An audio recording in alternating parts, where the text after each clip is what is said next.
fundamentales y también aprendiendo a través del Génesis una manera, una forma de abordar el texto bíblico exegéticamente, entendiendo lo que el texto dice, entendiendo lo que el texto significa, pero también lo que el texto implica para nosotros hoy, partiendo de la gramática del texto, luego conectando el texto en sus aspectos históricos y finalmente viendo el texto a la luz de todas las Sagradas Escrituras. Creo que hemos ido viendo qué tan rico es el Génesis, qué tan profundo es el texto bíblico y también qué tan útil es la exégesis en el análisis de las Sagradas Escrituras. Vamos ya en el capítulo 3 y la semana pasada consideramos la maldición sobre la serpiente. Llegamos a ese maravilloso versículo de la Biblia que es Génesis capítulo 3, versículo 15, el protoevangelio, que es una maldición de Dios sobre Satanás, el grito de guerra de Dios, anunciando esa guerra continua que va a finalizar cuando la serpiente sea arrojada al lago de fuego, pero que ya tiene un claro y contundente vencedor, y es nuestro Señor Jesucristo, que derrotó a los enemigos del pueblo de Dios. Dentro de ellos, por supuesto, Satanás los derrotó en la cruz y en su resurrección.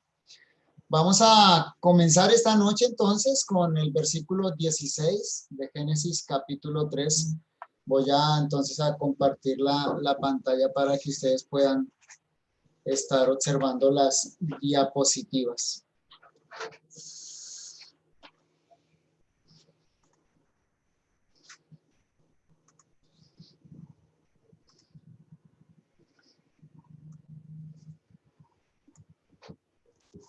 Bueno, ya tenemos entonces las diapositivas, hermanos. Génesis capítulo 3, versículo 16. Lo leo para ustedes en la traducción que hemos hecho para este curso de Génesis.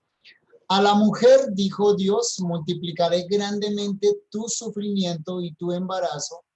Con dolor concebirás hijos, pero para tu esposo será tu deseo y él gobernará sobre ti. Bueno, como habíamos visto la semana pasada, la estructura general de este capítulo 3,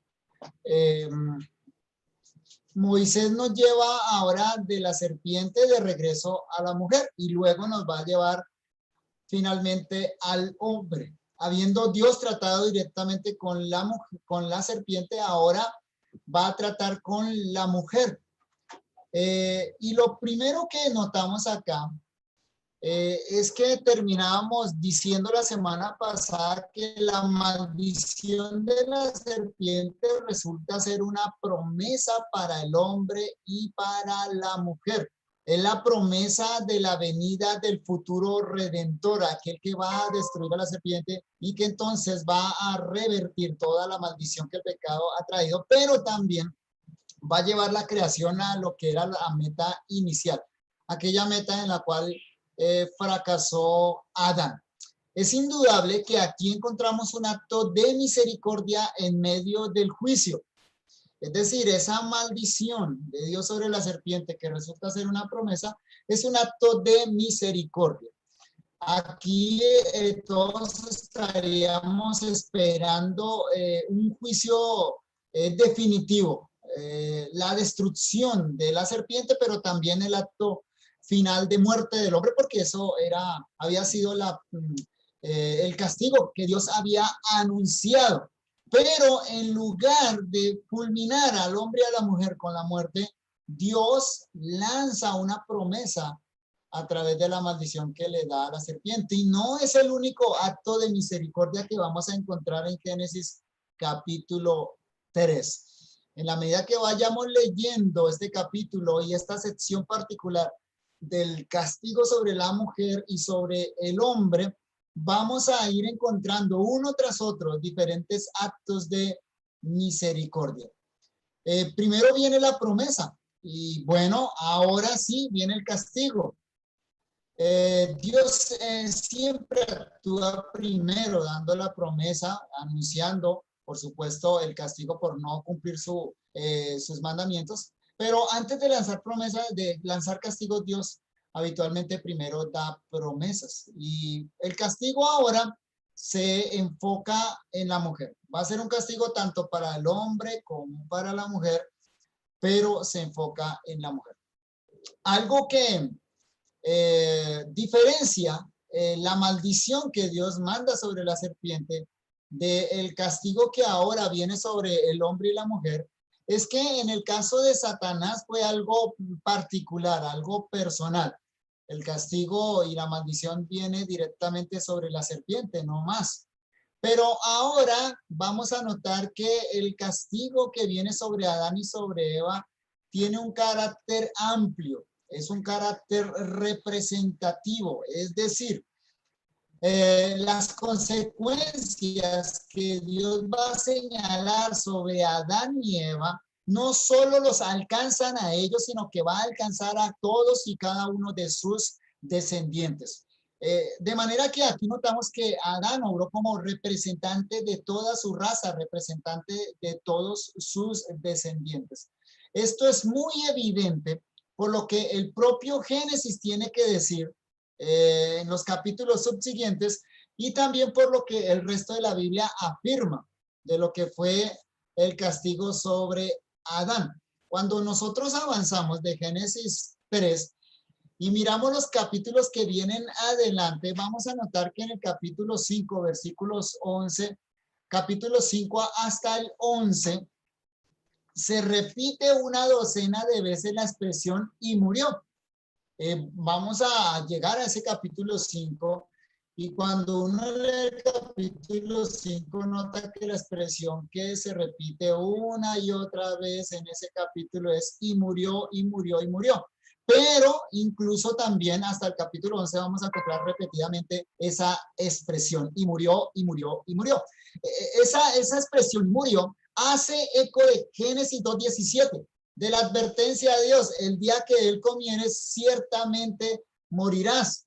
Y la vamos entonces a encontrar allá repetidamente, ¿sí? Y también hace eco de Génesis capítulo 3, versículo 19, donde Dios le dice a Adán que al polvo volverá, que parte del castigo sí es la muerte, que aunque no llegó inmediatamente en ese momento, por un acto de misericordia divina, finalmente la muerte alcanza a Adán, pero también alcanza a cada uno de sus descendientes. ¿Qué quiere decir eso? Bueno, la sentencia divina dada en Génesis 2:17, ¿sí?, reafirmada en Génesis capítulo 3, versículo 19, se cumple generación tras generación en cada uno de los descendientes de Adán y Eva, y así hasta nuestros días. Luego, en Génesis capítulo 5, versículo 29, se retoman las palabras acerca de la maldición sobre la tierra y se aplican a la generación prediluviana. Entonces lo que estamos viendo es que estos castigos que Dios envía a Adán y Eva van a repercutir en sus descendientes. Posteriormente, encontramos afirmaciones como las siguientes que aplican las maldiciones de Génesis 3 a las generaciones subsiguientes de la humanidad. Por ejemplo, Isaías capítulo 26, versículo 17. Si tiene su Biblia ya a la mano, ubíquelo, por favor. Isaías capítulo 26, versículo 17. Dice ese texto: como la mujer encinta cuando se acerca al alumbramiento gime y da gritos en sus dolores, así hemos sido delante de ti, oh Jehová. ¿Qué reconoce Isaías? ¿Cuál es el punto de partida de Isaías? Bueno, la realidad de los dolores de parto. Lo está aplicando a un mensaje de su pueblo, pero lo que asume Isaías es que los dolores y los gritos de parto es una realidad común a toda la raza humana, común a todas las mujeres. ¿Dónde partió eso? En el castigo que estamos aquí considerando con respecto a Eva. O noten las palabras de nuestro Señor Jesucristo en Juan capítulo 16, versículo 21. Juan capítulo 16, versículo 21. Dice el texto, la mujer, y aquí está hablando nuestro Señor Jesucristo, la mujer cuando da a luz tiene dolor porque ha llegado su hora, pero después que ha dado a luz un niño, ya no se acuerda de la angustia por el gozo de que haya nacido un hombre en el mundo. Otra vez, mi punto es este. Noten cómo estos textos bíblicos asumen el castigo original a Adán y Eva como una realidad de todos sus descendientes. Otra vez aquí Jesús está diciendo eso mismo. Toda mujer experimenta ese dolor del parto. ¿Dónde se origina eso? Bueno, en la maldición de Génesis capítulo 3. O noten Esther capítulo 1, versículo 20. Esther capítulo 1, versículo 20.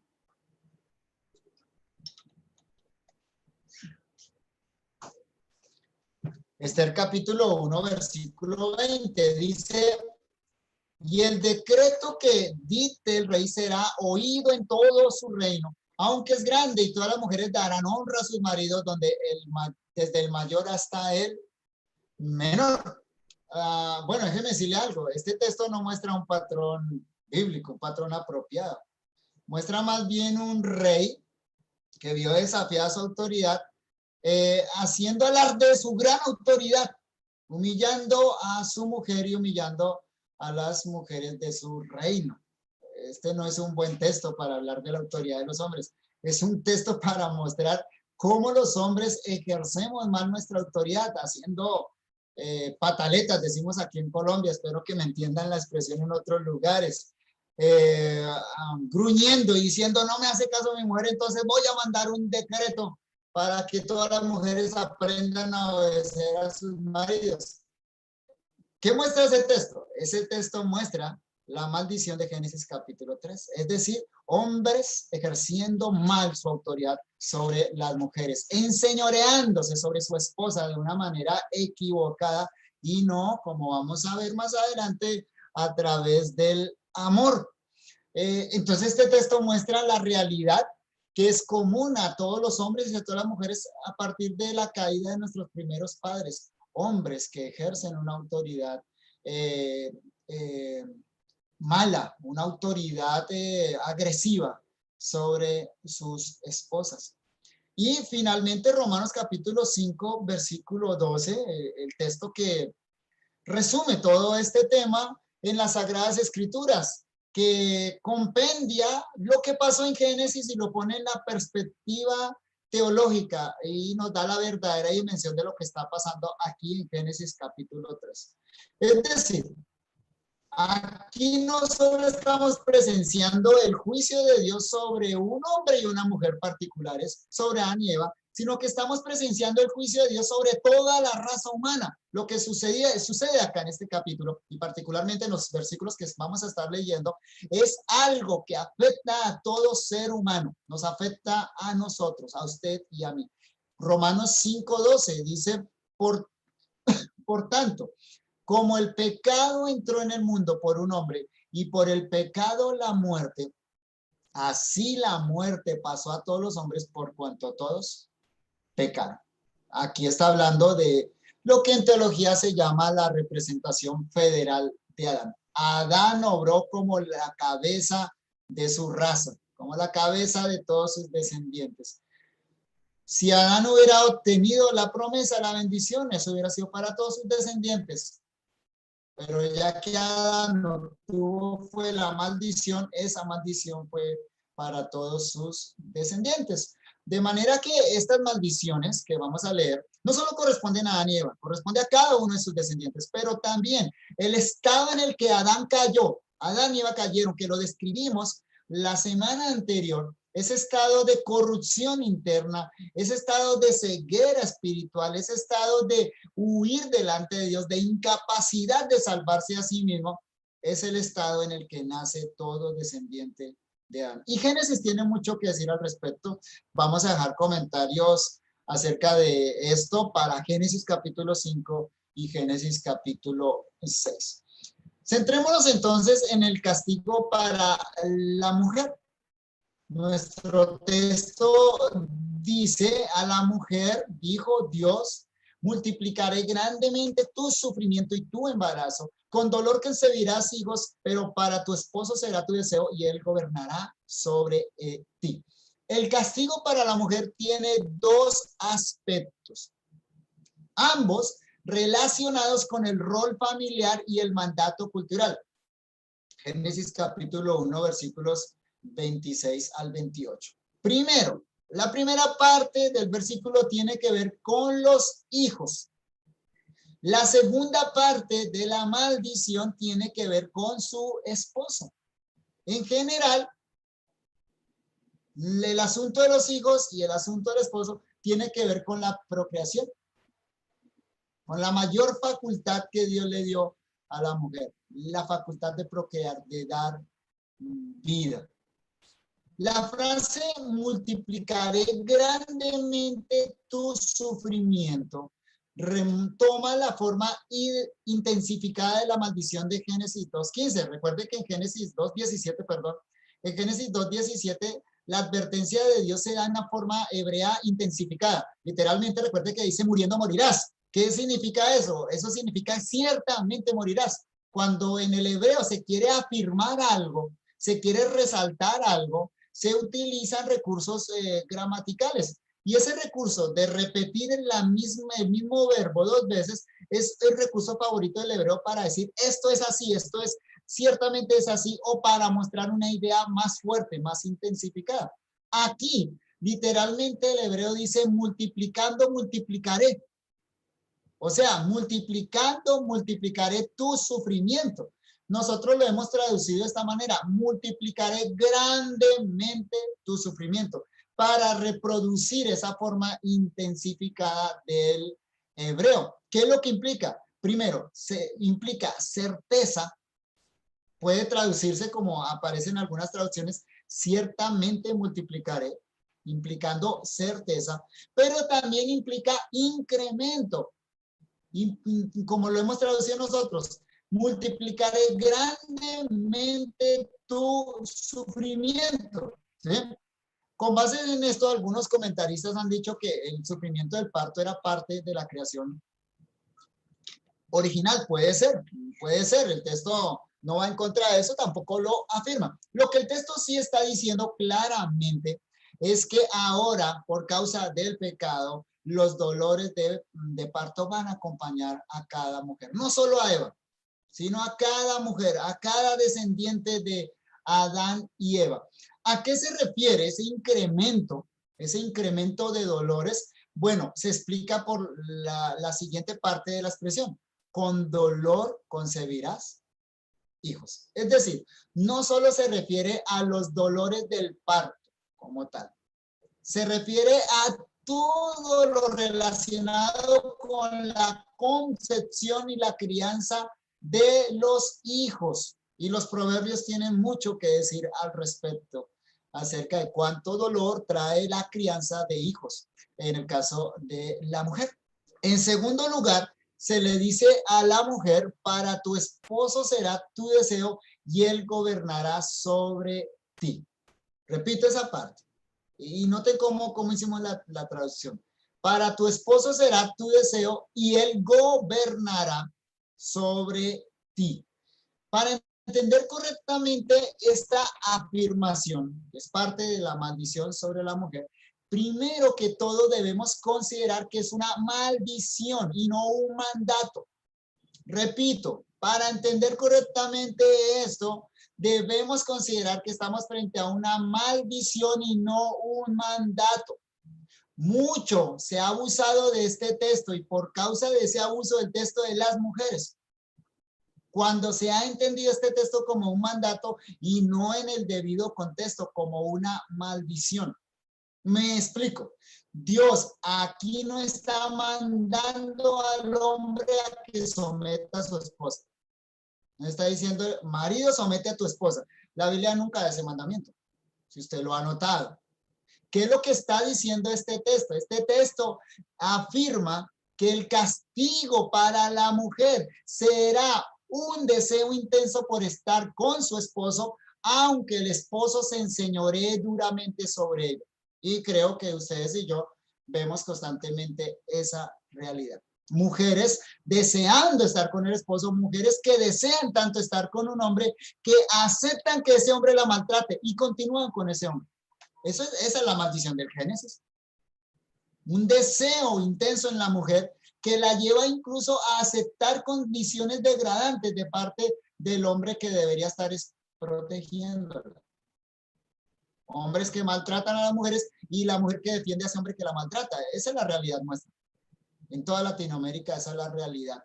Y a veces textos como estos han promovido ese tipo de maltrato de la mujer, porque se toma este texto como un mandato. Pero este texto, repito, está hablando de una maldición. La maldición constante de cada descendiente de Adán y Eva. Eso lo presenciamos, repito, a diario nosotros. Lo vemos en la calle. Y quizá algunos lo ven también en su propio hogar. El verbo usado acá para gobernar, que hemos traducido gobernar, es un verbo hebreo muy fuerte. El verbo hebreo es mashal, que significa enseñorearse o dominar. O sea, no está hablando del cuidado amoroso del hombre hacia la mujer, del gobierno sabio de un hombre sobre una mujer, no. Está hablando de un enseñoreamiento, de un dominio equivocado. Este verbo aparece muchas veces en la Biblia, por ejemplo, Génesis 1:18. En Génesis 4:7, y ese texto es importante, Génesis 4:7, y también en Jueces capítulo 14, versículo 4, por nombrar algunos, Jueces 14:4. El texto de Génesis 4:7 habla del pecado enseñoreándose de Caín. Note la palabra ya. El pecado no sugiere. El pecado no habla, no conversa con Caín. El pecado quiere enseñorear sobre Caín, toma control de Caín. Eso es lo que significa el verbo enseñorearse acá. La Septuaginta, la traducción griega del Antiguo Testamento hebreo, tradujo este verbo hebreo como kiriebo, que es un verbo que significa ejercer señorío. Y la nota está acá, es enseñorío, no gobernar, no cuidar, sino enseñorearse. Como Pablo lo utiliza en Romanos 6:14 hablando del pecado. Pablo dice, el pecado no se enseñoreará a vosotros, pues no estáis bajo la ley, sino bajo la gracia. ¿Qué hacía el pecado con nosotros antes de que Cristo nos librara? ¿Sabe qué hacía? Enseñoreaba. O sea, nos trataba como esclavos. Ese es el significado de la palabra acá.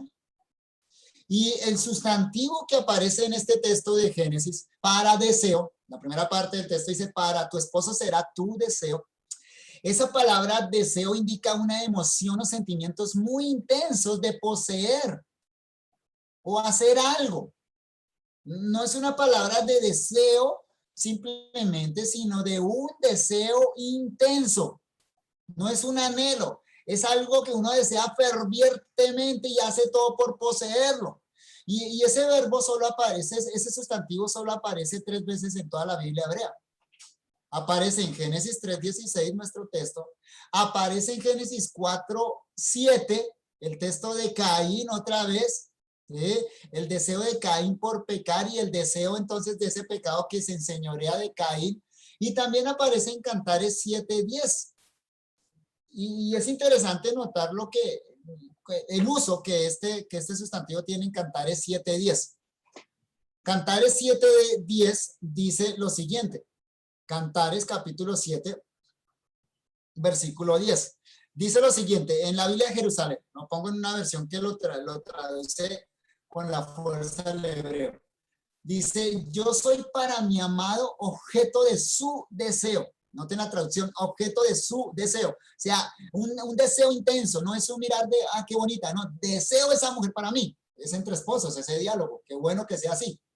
Pero, o la Reina Valera actualizada lo coloca, yo soy de mi amado y él me desea con ardor. Note la traducción acá. La Reina Valera actualizada hace una perífrasis, pero transmitiendo lo que el sustantivo hebreo significa. Él me desea con ardor. Ese es el tipo de deseo que gobierna, que controla. ¿Sí? Ahora, en el caso de Génesis 4:7, que es el otro texto donde este sustantivo hebreo aparece, hay una evidente relación con nuestro texto. ¿sí? De hecho, Génesis 4:7 puede ser considerada como la primera exégesis interbíblica. Es decir, el primer caso donde la Biblia cita las Biblias haciendo una explicación o aplicación. Génesis 4:7 es una cita casi literal de Génesis 3:16 y hace una interpretación del texto. A eso los judíos le llaman un midrash. Entonces, el primer midrashim bíblico, o el primer caso de un versículo bíblico que explica otro versículo, es Génesis 4, versículo 7, explicando 3:16.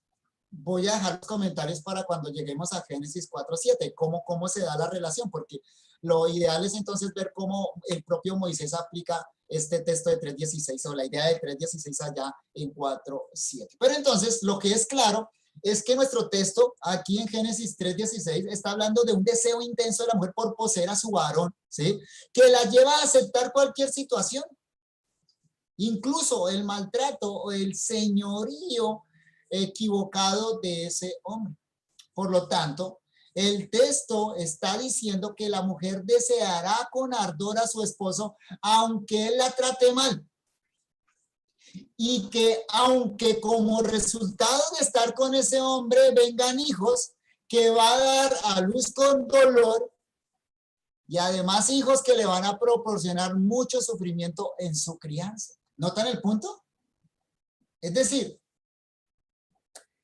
ese deseo de la mujer por su hombre la ciega.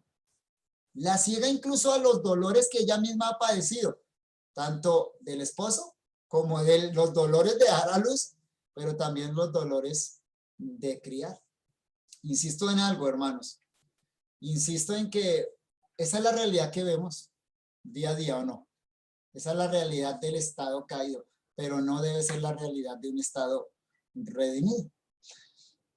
Algo más con respecto a nuestro texto. Paradójicamente, el texto, acá Génesis 3:16, señala que la concepción de la simiente de la mujer, Génesis 3:15, vendrá a través de grandes dolores de parto, Génesis 3:16. Es decir, en Génesis 3:15 Dios acaba de prometer que a través de la simiente de la mujer va a venir el Redentor. Que el Redentor va a ser simiente de la mujer, el Redentor va a nacer de mujer. ¿Eso es esperanzador o no? Que la mujer conciba al Salvador.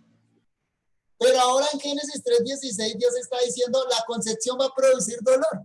¿Usted se imagina cómo sonó esto en los oídos de Eva? Es decir, acaba de recibir la promesa de que ella puede dar a luz al Redentor. Pero ahora Dios le dice, ¿sabes qué? Tu concepción, cada parto que des va a ser con dolor. Podría sonar como un desincentivo, ¿no? Como si Dios le estuviera quitando todo el incentivo que le acaba de dar en el 3:15 de la promesa del Redentor, ahora a través de los dolores de parto. La simiente de la mujer que va a herir la serpiente va a ser dada a luz, pero con dolor. Pero en realidad, aquí lo que hay es un recordatorio de su propio pecado y de las consecuencias que recibió por ese pecado. Eso es lo que Dios le está recordando a la mujer. Pero de aquí en adelante, hermanos, a partir de Eva y hasta que llegara el Mesías, hasta que la Virgen concibiera al Mesías, cada mujer, cada vez que daba un hijo a luz, cada vez que había una concepción, iba a recordar estas dos realidades. En cada parto, el pecado, porque concebía con dolor, pero la promesa de redención, porque quizá ese hijo que nació iba a ser el Redentor. Eso es sabiduría divina. En cada parto entonces Dios juntó las consecuencias del pecado, pero la esperanza de redención, hasta que finalmente la Virgen dio a luz con dolor, pero trajo a Emmanuel a la tierra. Este versículo 16 apunta hacia una realidad terrible presente en la relación esposo-esposa, desde el pecado de nuestros primeros padres. ¿Cuál es esa realidad terrible? El hombre ejercerá un dominio errado sobre la mujer y se aprovechará de ese deseo suyo por estar con él. El hombre aprovecha, el hombre caído, el hombre en su estado pecaminoso aprovecha ese deseo de la mujer por estar con él, para maltratarla. Y ejerce un señorío equivocado. El hombre que fue capacitado por Dios para proteger, ahora lastima. Utiliza todas esas capacidades que Dios le dio para la protección y la provisión de su esposa y sus hijos para lastimar. Es una terrible realidad que debe ser revertida por el Evangelio de Jesucristo. ¿Qué hace el Evangelio de Jesucristo? Comienza a restaurar en el ser humano su estado original y lo lleva más allá de ese estado original. De manera que el esposo cristiano se debe caracterizar por amar a su esposa como Cristo amó a la iglesia y se entregó sacrificialmente por ella. Como Pablo nos dice en Efesios 5:25 al 30. Es decir, el hombre señorea, cuidando y guardando. Ese es el señorío que nosotros debemos ejercer. El mandato divino para el hombre es amar a su esposa como Cristo amó a la iglesia. Déjenme cerrar esto diciéndolo así. El hombre cristiano no debe mirar a Génesis 3:16. El hombre cristiano debe mirar a Efesios 5:25 al 30.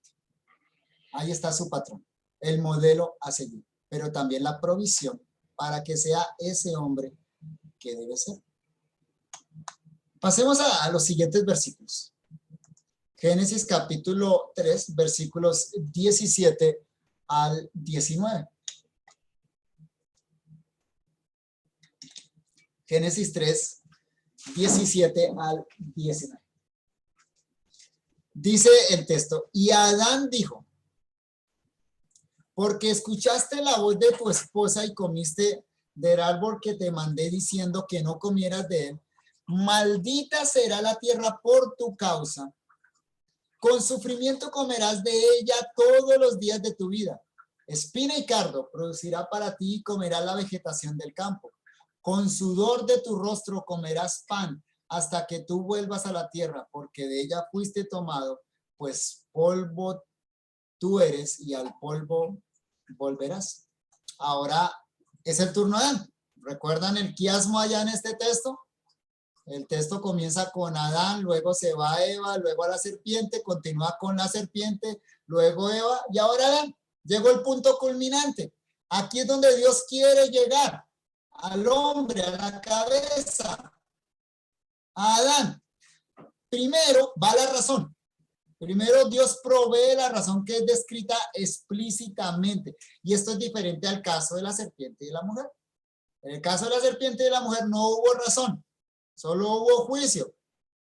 Sí, a la serpiente Dios le manda la maldición, a la mujer Dios le manda el castigo. Ahora en el caso del hombre, Dios primero manda la razón y se la dice explícitamente y luego sí la sentencia. Eso señala claramente que el hombre es la cabeza y entonces él lleva con toda la responsabilidad. La explicación divina del pecado del hombre es que comió del árbol que se le había ordenado no comer. O sea, una violación directa a un mandato explícito de Dios. Claro. Pero inicialmente señala que Adán escuchó la voz de su esposa. Es interesante que el texto primero diga que escuchaste la voz de tu esposa. Lo pone en primer lugar Dios. ¿Sí? Ahora, eso no significa, ni implica, no podríamos sacar acá una conclusión, una aplicación, de que fue pecado que Adán escuchara la voz de su esposa. Y que es pecado escuchar la voz de la esposa. No, qué bueno que tenemos esposas a nuestro lado para que tengamos una perspectiva completa de cada situación de la vida. Eso no fue el pecado, que él escuchara a la esposa. Lo que Dios está diciendo al hombre es que él tuvo la oportunidad de decir no a la propuesta de la mujer. Incluso tuvo oportunidad de haber detenido toda aquella malvada conversación y no actuó, no hizo nada. El verbo escuchar aquí, shama en hebreo, significa en este caso obedecer. Y así vamos a encontrar muchas veces este verbo en el Antiguo Testamento y en el Nuevo Testamento. Muchas veces la Biblia utiliza el verbo escuchar en el sentido de obedecer. Y ahí tenemos algunas referencias, Génesis 22, 18, 27, 8, Salmo 18, 44, y podríamos llenar esto de referencias bíblicas donde la palabra escuchar significa es obedecer. Entonces, ¿cuál fue el pecado de Adán? Fue obedecer a la mujer en una propuesta malvada. Como dijimos anteriormente cuando estudiamos ese texto, fue la solidaridad de Adán en el pecado. Ellos deberían ser uno en la santidad y ahora se convirtieron uno en el pecado. Recordemos que fue al varón a quien Dios le dio el mandamiento antes de crear a Eva en Génesis 2, 16 y 17. Y él seguramente le transmitió el mandamiento a su esposa. Pero además de haber transmitido el mandamiento, Adán también debía cuidar que se obedeciera ese mandamiento. Ese era su deber, tanto profético como sacerdotal. No simplemente transmitir, sino también cuidar para que se obedeciera el mandamiento. Por lo tanto, a quien se le carga toda la responsabilidad es a él, por ser la cabeza. Él es la cabeza, entonces cabeza significa que él responde. Y esto es muy, muy importante. A los hombres nos gusta que nos digan que somos la cabeza del hogar, porque pensamos que ser cabeza significa gobernar, mandar y dar órdenes. Pero aquí estamos viendo que cabeza significa que es quien lleva toda la responsabilidad.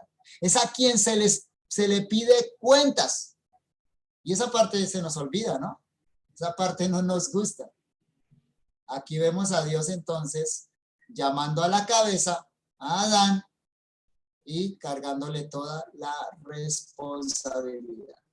Como Pablo lo dice en Romanos 5:12, que ya citamos. Por tanto, como el pecado entró en el mundo por un hombre, y por el pecado la muerte, así la muerte pasó a todos los hombres por cuanto todos pecaron. ¿Notan?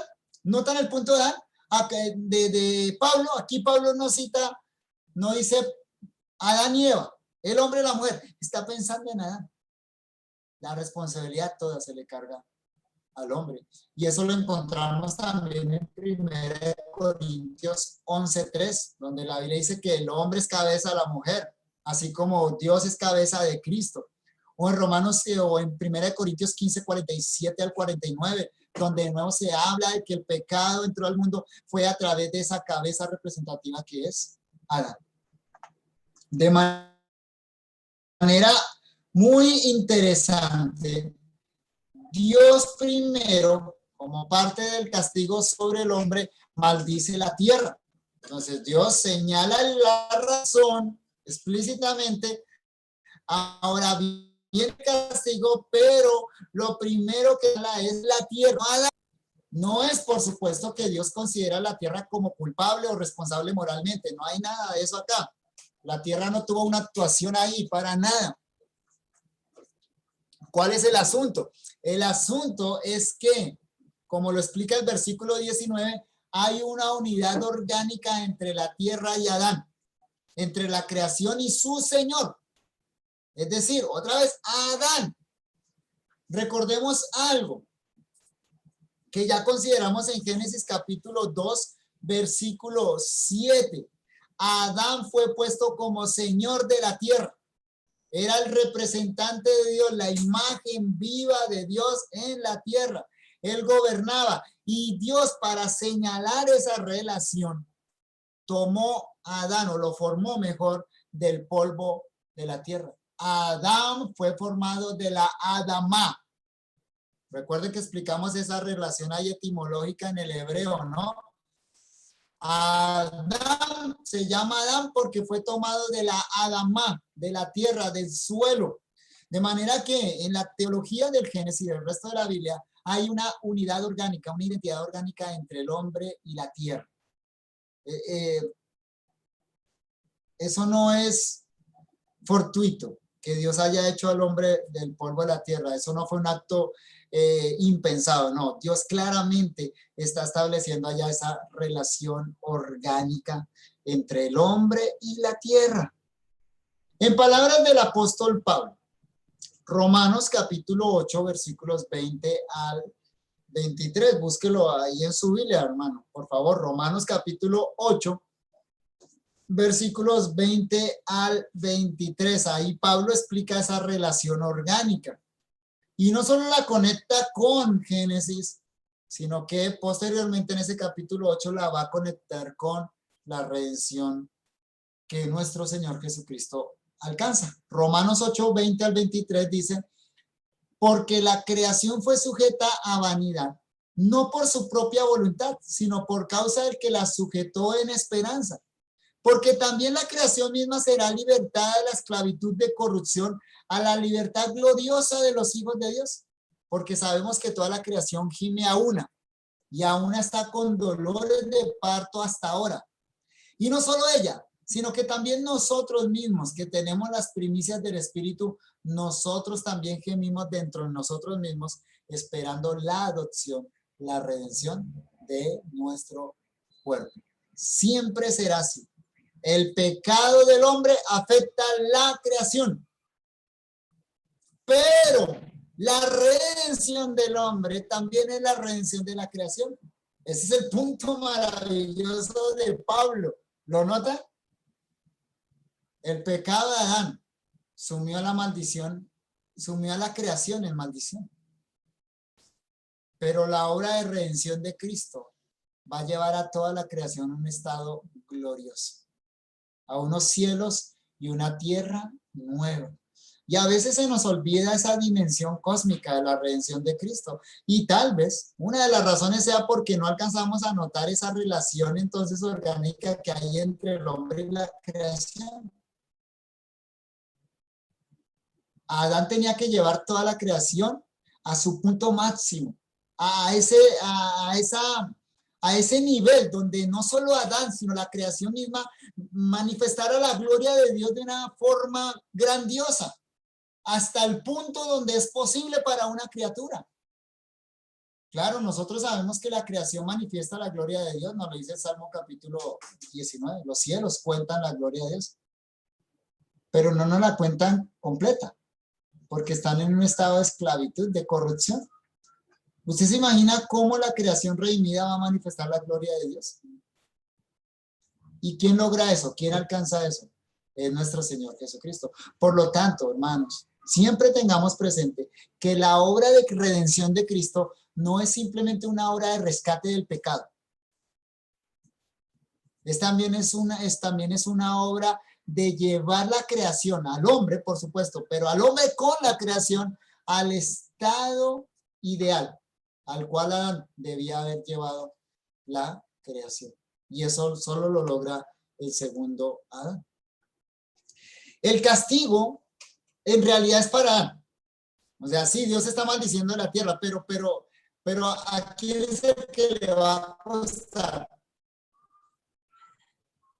O sea, esa maldición de la tierra va a afectar ¿a quién? A Adán. El castigo en realidad es para Adán. Es decir, Dios tiene en mente es Adán. El enfoque aquí es la labor central del hombre como gobernante de la tierra y como proveedor y protector, tanto de la naturaleza como de la familia. Otra vez, en incumplimiento del mandato cultural. El castigo sobre Eva tiene que ver con su rol femenino y tiene que ver con la consecución del mandato cultural. ¿Cómo se iba a conseguir el mandato cultural? Multiplicando, fructificando. Génesis 1, 26 al 28. Recuerden que siempre que hago referencia al mandato cultural estoy pensando en Génesis 1, 26 al 28, ¿no? El mandato cultural es fructifica, procrea, multiplícate, ¿cierto? El castigo de la mujer, ¿con qué tiene que ver? Con eso. Y el mandato cultural era señorea, gobierna sobre la tierra. La maldición del hombre, ¿con qué tiene que ver? con el señorío sobre la tierra. ¿Saben? La tierra ya no se le somete a su señor. Ese es el punto, ¿nota? El hombre va a labrar la tierra, va a trabajar duro la tierra, una tierra que debió ser dócil a su señor y devolverle con multitud de frutos su trabajo. Ahora, la tierra le devuelve al hombre espinos y cardos, dolor y sufrimiento, sudor. De manera que la maldición tanto del hombre como la mujer tiene que ver con el cumplimiento del mandato cultural. Así como el rol de la mujer, ahora hay que cumplirlo, pero con dolor. El rol del hombre también lo va a tener que cumplir con dolor, con sufrimiento. Sus manos van a estar llenas de llagas. Job es muy gráfico cuando describe esta condición.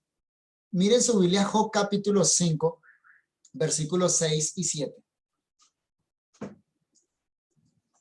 Job capítulo 5, versículos 6 y 7. Porque la aflicción no sale del polvo, ni la molestia brota de la tierra. Pero como las chispas se levantan para volar por el aire, así el hombre nace para la aflicción. Qué gráfico, ¿no? Qué dramático y qué doloroso. Esa es la realidad de todo ser humano, ¿no? Nacemos para la aflicción, nacemos para el dolor. ¿Por qué? Por el estado caído. Y Job lo muestra de una manera muy gráfica, como las chispas se levantan para volar por el aire. Se está pensando en una fogata, ¿no? Así el hombre nace para la aflicción. Eclesiastés tiene mucho que decir de esto, ¿no? De hecho, Eclesiastés está escrito bajo esa perspectiva, debajo del sol, del estado caído del hombre. Todo es vanidad y aflicción de espíritu. Que te levantes de mañana, trabajes, es dolor y aflicción de espíritu. Que te cases, que tengan una mujer, es dolor y aflicción de espíritu. Aunque el mismo Eclesiastés dice, invita al hombre a que disfrute de eso. La familia, dolor y aflicción, Eclesiastés, usted tiene que leerlo todo para empaparse de lo que Génesis 3, 16 al 19 nos está diciendo. Y además, en nuestro texto se señala que la dieta inicial del hombre es ampliada. O sea, la dieta inicial del hombre era los frutos, ¿recuerda? Dios dijo, la hierba para los animales y para los hombres los árboles frutales. Pero ahora Dios le dice al hombre que a su dieta también se incluye la vegetación del campo, como si de una bestia se tratara. La hierba del campo era para los animales, pero ahora Dios dice, bueno, también come la hierba.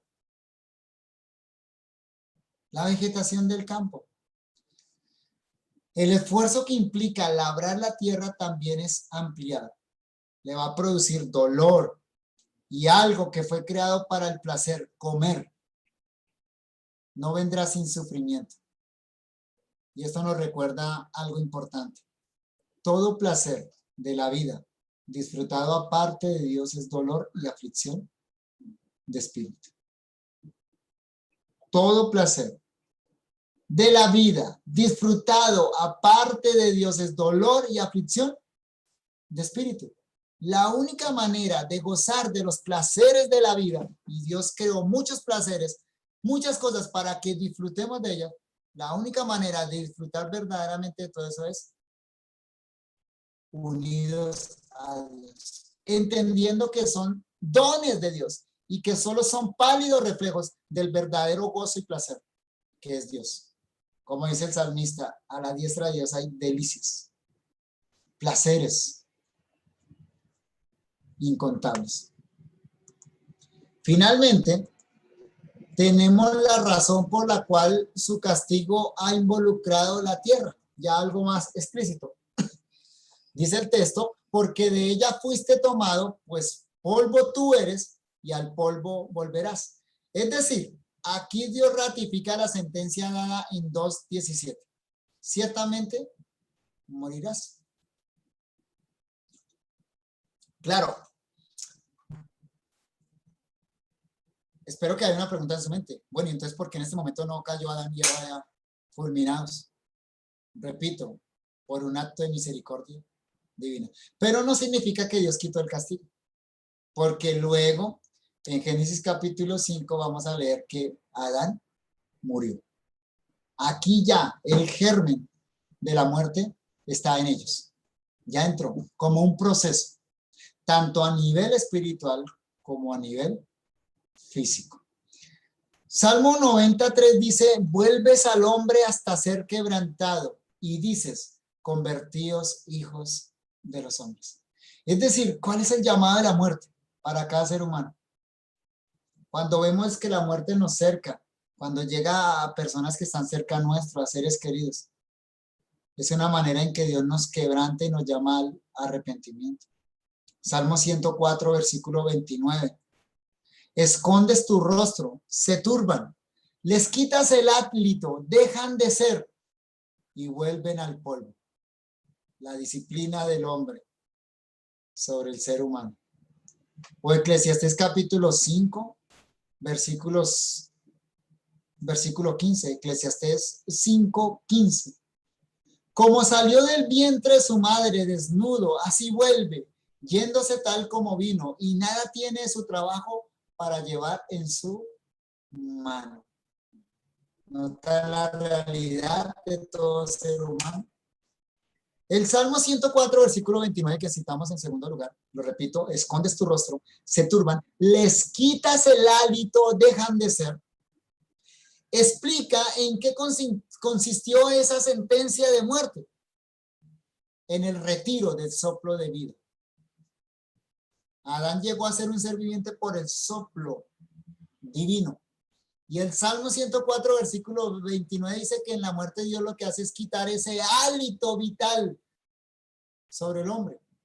Ese soplo divino con el cual el hombre llegó a ser un ser viviente.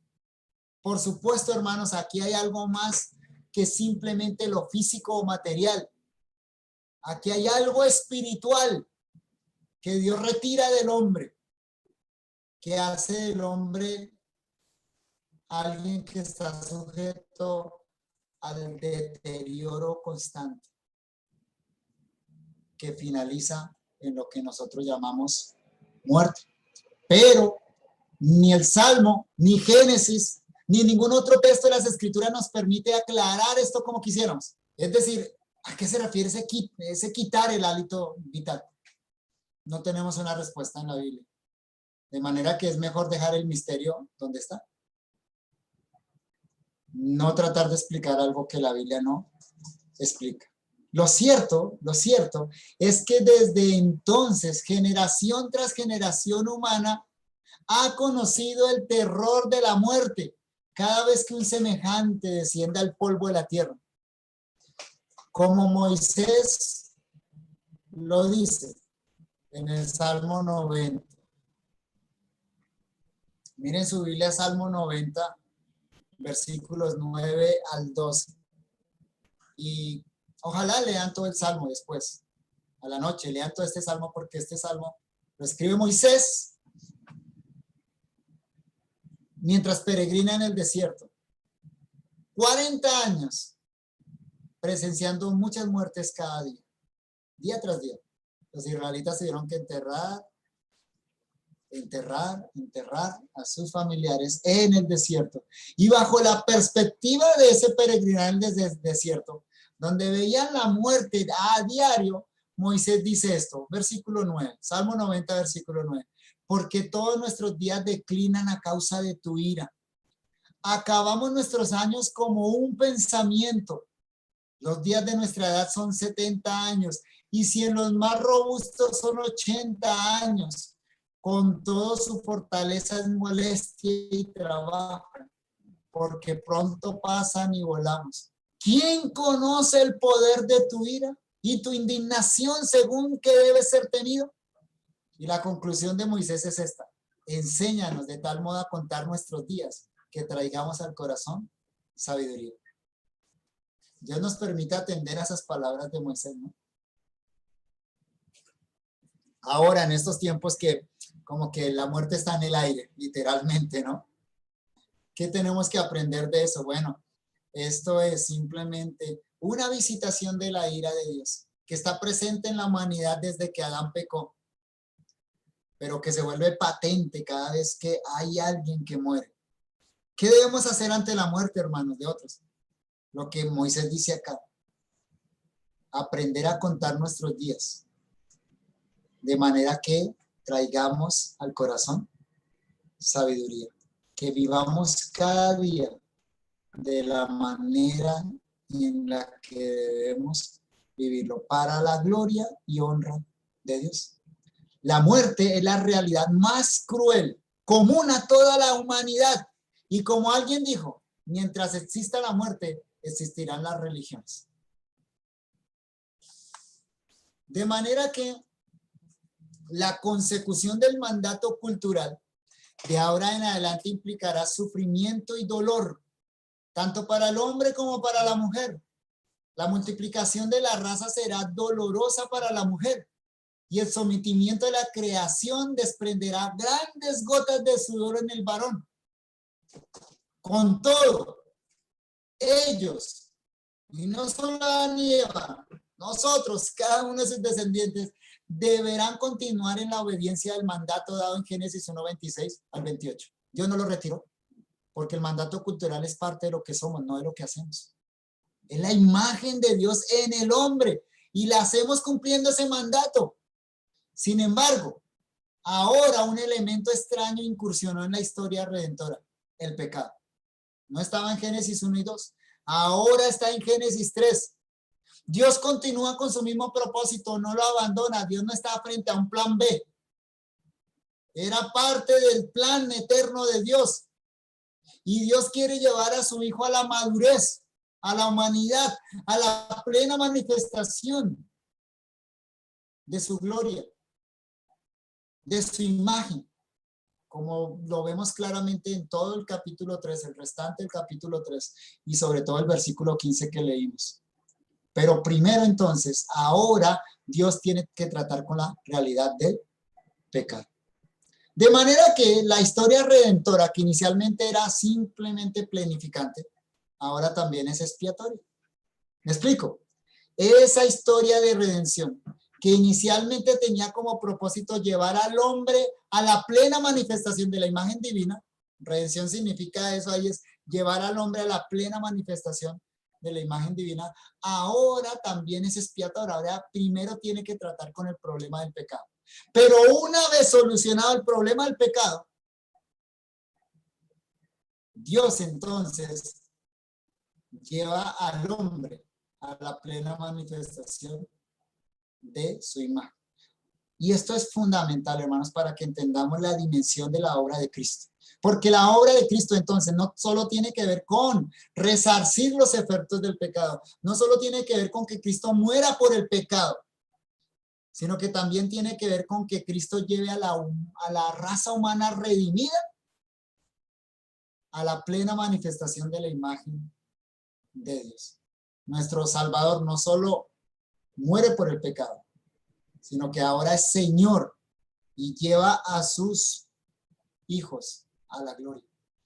Como lo dice Pablo en 1 Corintios capítulo 15, versículos 20 al 28. Ahí lo pongo en la diapositiva. 1 Corintios 15, 20 al 28. Y note la dimensión acá, la dimensión de la obra redentora de Cristo. Mas ahora Cristo ha resucitado a los muertos. Primicias de los que durmieron es hecho. Porque por cuanto la muerte entró por un hombre, también por un hombre la resurrección de los muertos. Porque así como en Adán todos mueren, también en Cristo todos serán vivificados, pero cada uno en su debido orden. Cristo, las primicias, luego los que son de Cristo en su venida, luego el fin. Miren hasta dónde llega la obra de Cristo. No es simplemente redención del pecado, no es simplemente resarcir los daños del pecado.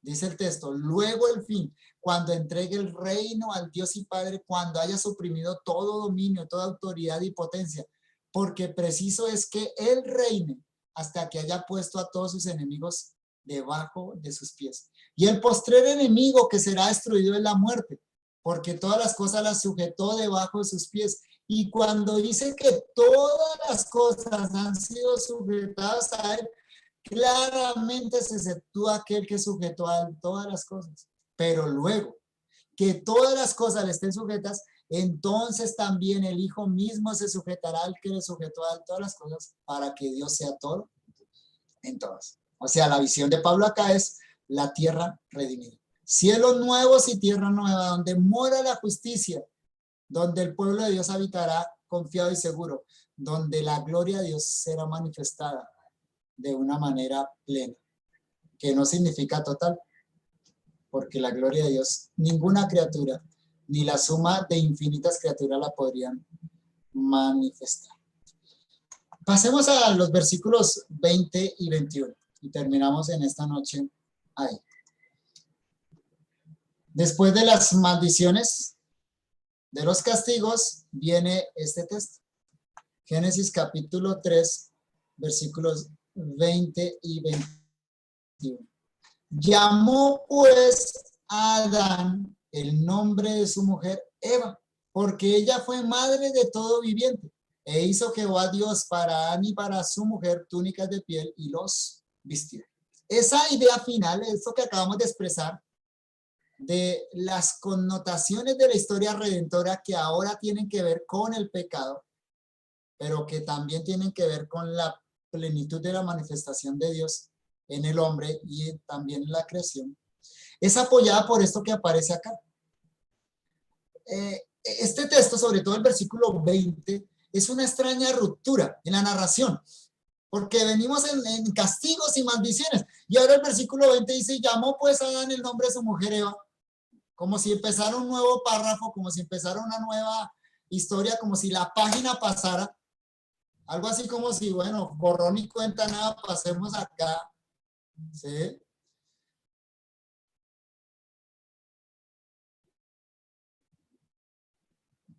La pregunta es esta, ¿tiene el hecho de que Adán le ponga nombre a su esposa? Ya le había puesto nombre, recuerda, la llamó Isha, varona, ¿cierto? Pero ahora le da otro nombre. ¿Qué tiene que ver eso con las maldiciones y los castigos que se acaban de señalar? Este acto solo tiene significado si lo entendemos bajo la consideración que acabamos de hacer. ¿Cuál consideración? De que Adán y Eva entienden que aunque Dios los acaba de castigar, Dios no abandona su propósito. No es que Dios le está diciendo, sabe que hasta acá llegamos. Ya no hay nada más que hacer con ustedes. No.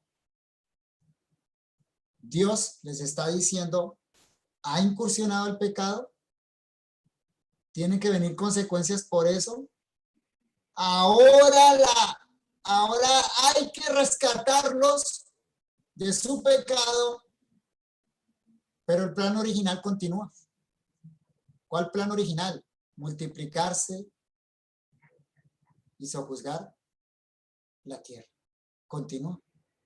Y que Adán y Eva entienden eso. Comprenden que Dios no los ha abandonado. Comprenden que Dios no ha abandonado su propósito con la humanidad. Es claro, por esta afirmación y porque en el capítulo 4 ellos comienzan a multiplicarse.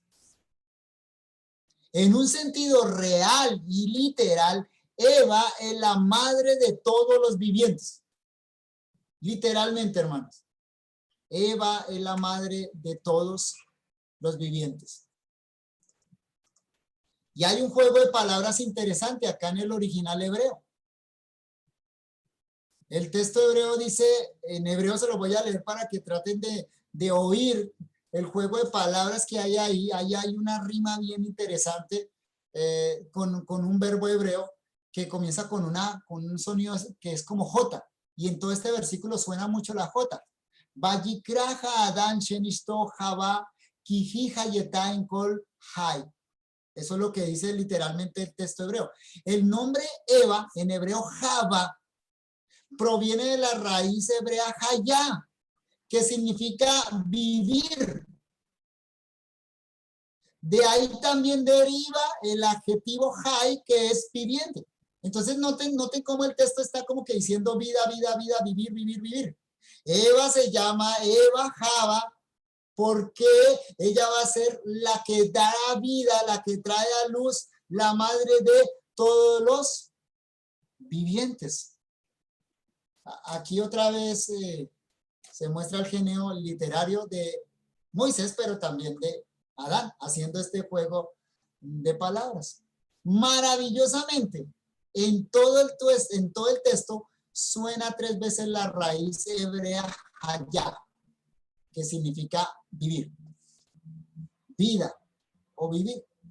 Eva, Java, será hayá, la madre de todos los vivientes, Jai. Un grito de esperanza que contrasta con la reciente declaración de muerte. Dios acaba de decir, al polvo volverás. ¿Y qué canta Adán? No sé, yo diría como loquito Adán, ¿no? Dios le acaba de decir, morirás, al polvo volverás. Y lo que hace acá Adán es dar una declaración de vida. ¿Qué es eso, hermanos? ¿Qué es? ¿Saben qué es? Es una afirmación de fe. La afirmación de fe expectante de parte de la primera pareja, de Adán y Eva. Aquí hay una indicación de la fe de Adán y Eva. Y que Dios, ¿y qué va a hacer Dios con esa fe? Noten el versículo siguiente, es interesante, el 21. E hizo Jehová Dios para Adán y Eva y para su mujer túnicas de pieles y los vistió. Qué maravillosa fe de Adán y Eva, ¿no? Y bueno, muestra qué tanto ellos entendieron el acto de Dios, el castigo, la severidad del castigo de Dios, pero también la importancia entonces que empieza a cobrar aquí la fe en todas las sagradas escrituras. En un sentido real, entonces, repito, Eva es la madre de todos los vivientes, de todos nosotros. Y es a través de su simiente, de alguno de sus descendientes, de su hijo, que Dios va a traer la victoria final sobre la serpiente. Por tanto, aunque la procreación traerá la huella de la maldición por causa del pecado, también traerá la esperanza de la venida del Redentor. Ella, Eva, concebirá con dolor, pero también va a concebir con esperanza. ¡Qué paradoja! ¡Qué paradoja! Dios también deja en claro, no solo Adán con su grito de esperanza que clama vida, Dios también deja en claro que no abandona su propósito con la humanidad. Y hace eso, lo muestra claramente al proveer túnicas de pieles a sus hijos desobedientes. El contraste entre el capítulo 3, versículo 21 y el capítulo 3, versículo 7 y el versículo 21 es interesante y profundo a la vez. Noten este contraste. 3:7. Ellos, Adán y Eva, se cosieron para ellos taparrabos con hojas de higuera que no los escondieron de Dios. Esa fue la secuencia de 3:7. Ahora en 3:21, ¿qué dice? Jehová Dios hace túnicas de piel para vestirlos a ellos, que sí los cubren delante de Dios. ¿Notan el contraste? ¿Quiénes obran en 3:7? Ellos, Adán y Eva. La religión humana, el hombre buscando cómo taparse delante de Dios. ¿Quién obra en 3:21? Dios. La religión bíblica es Dios buscando al hombre. El hombre no es el que busca a Dios, es Dios el que busca al hombre. La salvación proviene de Jehová. No, el hombre no es el que toma la iniciativa. Génesis 3:7, ellos cosen. Génesis 3:21, Dios hace. Hay un contraste de verbos, coser, hacer. Hacer es algo permanente. Coser es el intento humano, hacer es Dios, fabricando algo definitivo. En Génesis 3:7, Adán y Eva se hacen taparrabos. Recuerden que la palabra implica eso, significa es eso. Se hicieron algo que cubría solo una parte del cuerpo y la parte que les produjo vergüenza. ¿Qué hace Dios? Túnicas. La palabra túnica significa un vestido que cubre todo, el cuerpo. Ante el intento humano de taparse, pobremente, Dios responde dando una cubierta completa. Como dice el profeta Ezequiel, es como tratar de taparse con una pequeña manta, que cuando uno se tapa los pies queda el resto descubierto. Y si te tapas la cabeza, el resto queda descubierto.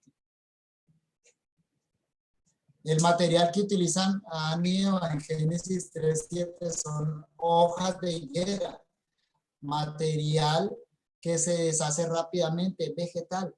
El material que Dios utiliza en Génesis 3:21 es piel de animales, un material permanente, un material más duradero. Finalmente el resultado en Génesis 3:7 no se pueden esconder de Dios. En Génesis 3:21 quedan vestidos en la presencia de Dios. Y hermanos, aquí es donde la imaginación quiere tomar vuelos inesperados, altísimos, donde queremos teologizar y empezar a conjeturar, pero debemos aprender a mantener los pies sobre la tierra del respeto por el texto y no decir lo que el texto no dice. Así que no es sabio conjeturar al respecto. Eso es todo lo que Génesis dice. Lo que sí está claro entonces es que Jehová, por medio de un acto magnánimo de misericordia, otro acto de misericordia que se suma en Génesis, les indica que no los abandona a su suerte, aunque los acaba de castigar. Provee una solución a su desnudez, una más permanente y completa que el taparrabo de origen vegetal que se habían fabricado. Es un mensaje claro y directo que Adán y Eva llegaron a comprender. Es este mensaje. Si han de mantenerse en pie en la presencia de aquel que todo lo escudriña, necesitarán una vestidura provista por el propio Dios. Ese es el mensaje claro. Y hasta ahí podemos llegar con este texto. Repito, si han de mantenerse en pie en la presencia de aquel que todo lo escudriña, necesitarán una vestidura provista por el propio Dios. Así las cosas, hermanos. Génesis 3:21 es el primer texto en la Biblia que habla de la necesidad que tenemos como hombres pecadores de una cubierta, de una justicia provista por el propio Dios. Este será un tema recurrente en las páginas del Antiguo Testamento. Por ejemplo, en el caso del sumo sacerdote Josué, allá en Zacarías capítulo 3, versículos 1 al 5. El sumo sacerdote era acusado en la presencia de Jehová por Satanás mismo. Y como respuesta se le proveyeron vestiduras de gala y una mitra limpia. Pero es un tema también del cual tiene que decir el Nuevo Testamento la palabra final.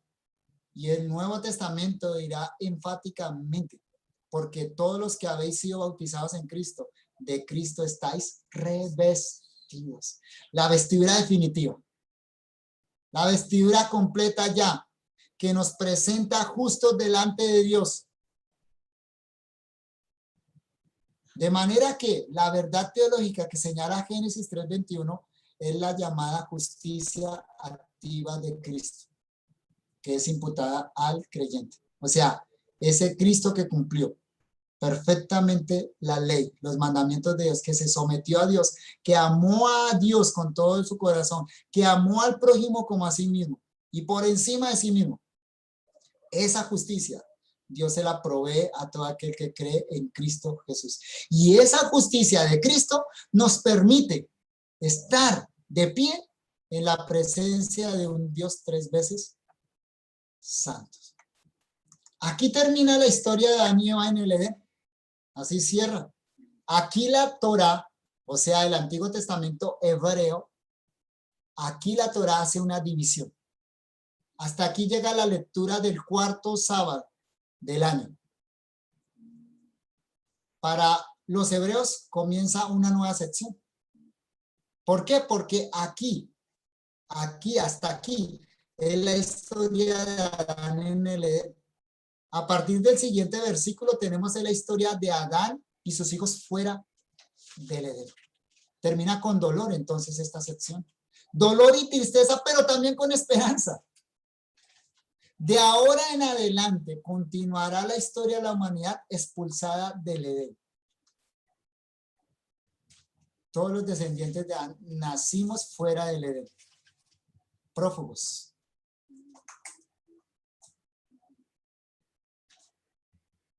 Extraños. Fuera del hogar. Pero con la esperanza de que algún día el camino de retorno al Edén, a ese estado de bendición inicial, pero uno mayor, finalmente va a ser abierto para que tengamos una comunión perfecta con el Creador. Y sabemos cuál es el camino y cómo llegar allá. Gracias, hermanos. Hasta aquí entonces nuestra clase de hoy. Si hay preguntas, ya saben, pueden colocarlas en el chat. Tenemos algunos minutos para preguntas y respuestas.